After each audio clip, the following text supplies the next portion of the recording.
வணக்கம் நண்பர்களே, AKS creative கிரியேஷனுக்கு உங்களை அன்போடு வரவேற்கிறேன். இன்றைக்கி நம்ம பார்க்க போகிறது பார்த்திங்கன்னா, ரொம்பவே நம்ம உடம்புக்கு ஆரோக்கியமான முருங்கைக்கீரையை வச்சு ஒரு குழம்பு ரெசிபி தான் பண்ண போகிறோம். ரொம்ப சுவையாக இருக்கும் இந்த குழம்பு. வாங்க இப்போ எப்படி பண்ணுறதுன்னு சொல்லி பார்த்துடலாம்.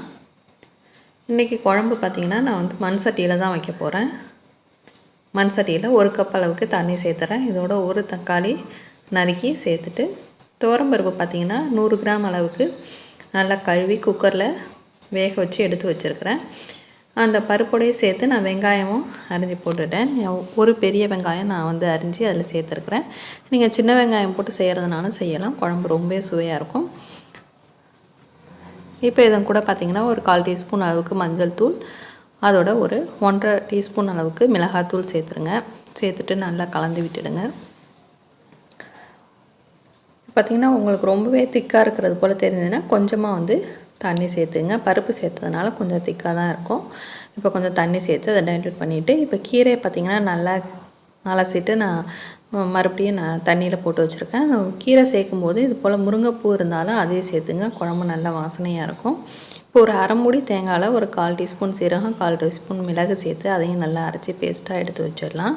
இப்போ குழம்பு நல்லா கொதிச்சிருச்சு. இதில் நம்ம க்ளீன் பண்ணி எடுத்து வச்சுருக்க முருங்கைக்கீரையை கொஞ்சம் கொஞ்சமாக உள்ளே சேர்த்துடலாம்.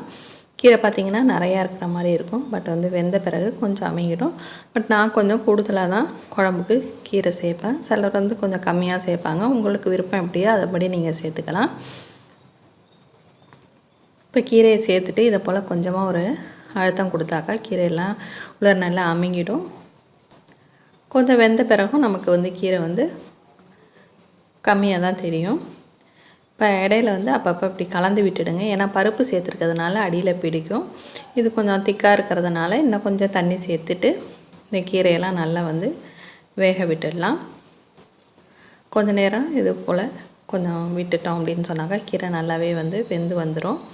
இந்த ஸ்டேஜில் நமக்கு குழம்புக்கு தேவையான அளவு உப்பை சேர்த்துடலாம். அதோடு நம்ம அரைச்சி வச்சுருக்க தேங்காய் விழுதையும் உள்ளே சேர்த்துடலாம்.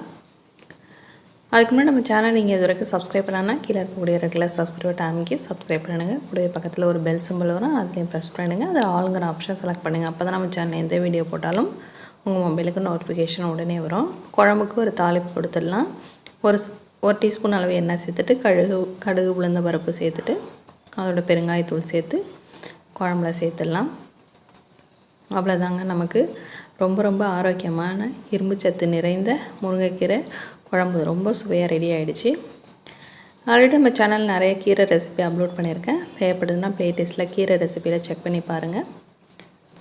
இப்போ குழம்பு வந்து தாளித்தும் நம்ம ஊற்றியாச்சு. இப்போ ஒரு நிமிஷம் அது போல் கொதிக்க வச்சு நம்ம ஸ்டவ் ஆஃப் பண்ணிட்டோம் அப்படின்னு சொன்னாக்கா ரொம்ப அருமையான சூடான சாதத்தோடு போட்டு சாப்பிட சுவையான கீரை குழம்பு நமக்கு தயாராக இருக்குங்க. வீடியோ பிடிச்சிருந்தால் மறக்காமல் லைக் பண்ணுங்கள். உங்கள் ஃப்ரெண்ட்ஸ் ரிலேட்டிவ்க்கும் ஷேர் பண்ணுங்கள். முக்கியமாக கமெண்ட் பண்ணுங்கள். வேற ஒரு இன்ட்ரெஸ்டிங்கான வீடியோட உங்களை மீண்டும் சந்திக்கிறேன். வணக்கம்.